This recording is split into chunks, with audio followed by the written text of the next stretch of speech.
Aí, peraí.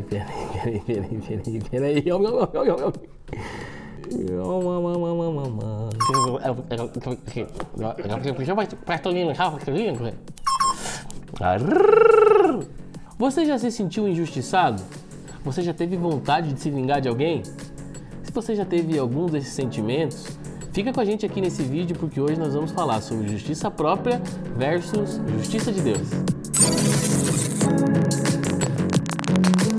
Olá, gente! Estamos mais uma aula preparado com muito carinho para vocês nesse formato aqui de discipulado, né?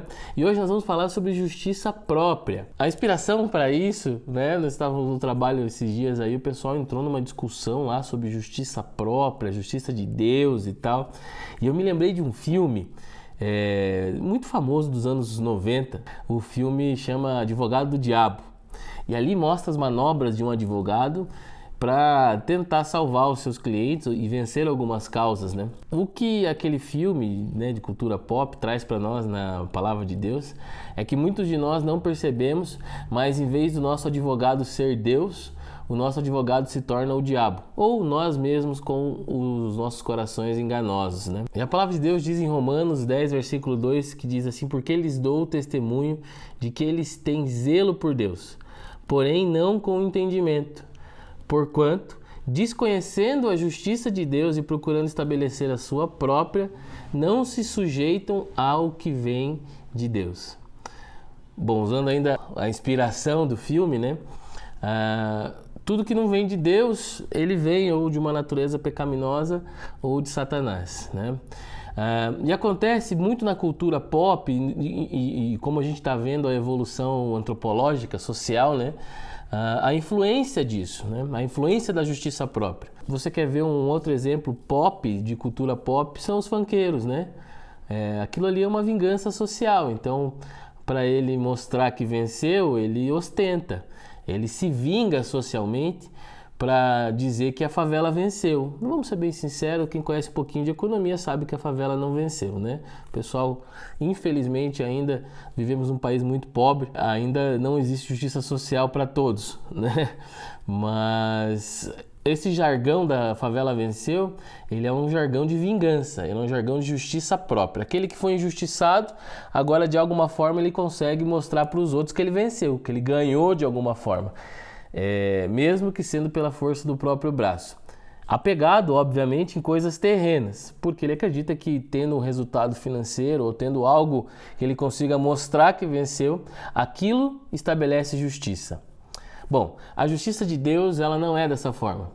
Ainda em algumas aulas na sequência, nós vamos falar sobre humildade.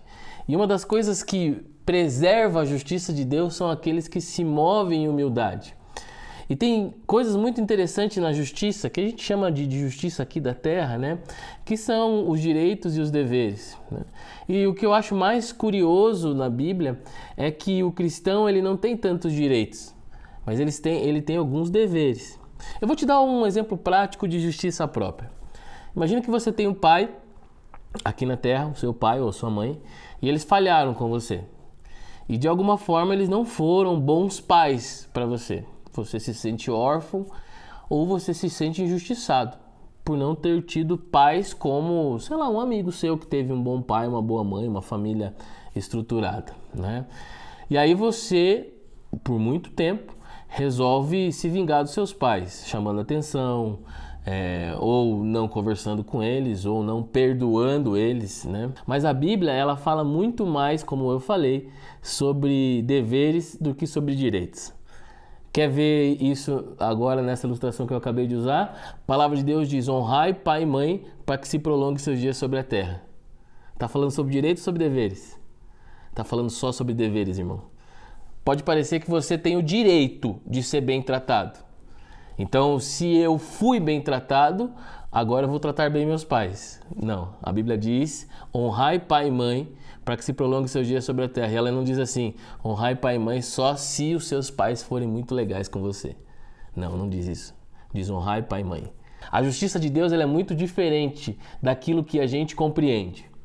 E eu separei alguns sintomas de pessoas que estão se movendo por justiça própria e não por justiça de Deus. Eu gostaria de rapidamente listar para você. Então identifique se você tem algum sintoma desse vírus chamado justiça própria que tem pegado aí uma geração, né?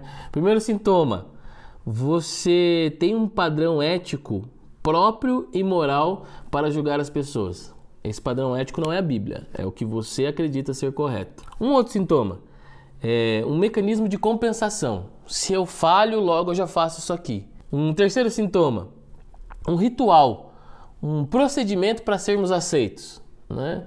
Talvez ignorar o sacrifício de Cristo e toda vez que errar matar um carneirinho, né? Quarto sintoma: uma compulsão por merecimento e perfeccionismo. As pessoas precisam ser perfeitas com você, você retribui. Um quinto sintoma: uma compulsão pelo fazer mais do que ser. Tipo Marta na Bíblia. Você prefere fazer para aparecer do que ser filho de Deus estabelecido nessa terra. Um sexto sintoma: você tem uma compulsão pela aparência exterior.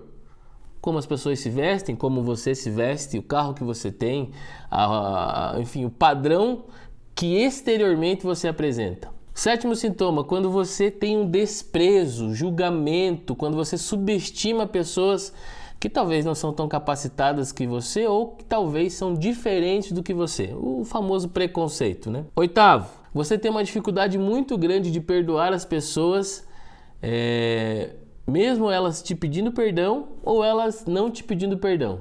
Você tem uma raiz de amargura muito grande. Isso é um sintoma de justiça própria. Nono: orgulho e presunção no coração. Sintoma de justiça própria. E por último, você não gosta que chame a sua atenção, ou quando chamam a sua atenção, ou quando te criticam de alguma forma, isso te abala, né? Ou quando deixam de te elogiar, né?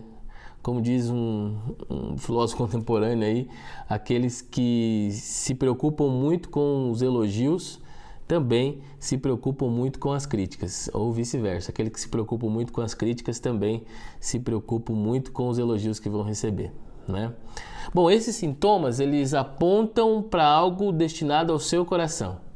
E para nós acabarmos a aula de hoje, eu gostaria de chamar a atenção para você, para que Deus ministre o seu coração a ponto de você entender que as causas que parecem injustiça nesse mundo, o jeito que Deus vê as coisas é muito diferente do jeito que nós vemos. Desde que Adão caiu e a natureza pecaminosa de Adão dominou sobre ele, o senso de justiça que nós temos, ele é totalmente deturpado. Então, seja qual for o senso de justiça que você tem, eu posso dizer com convicção de que está errado. O senso de justiça, e somente um é justo, é Deus. Entregue seu coração a Deus, tudo que você se sente injustiçado, toda a raiz de amargura, tudo que você acredita que merece. Entregue aos pés da cruz e a Deus. E a justiça de Deus será soberana sobre você. Em nome de Jesus, lembre-se, não erre, conheça as Escrituras.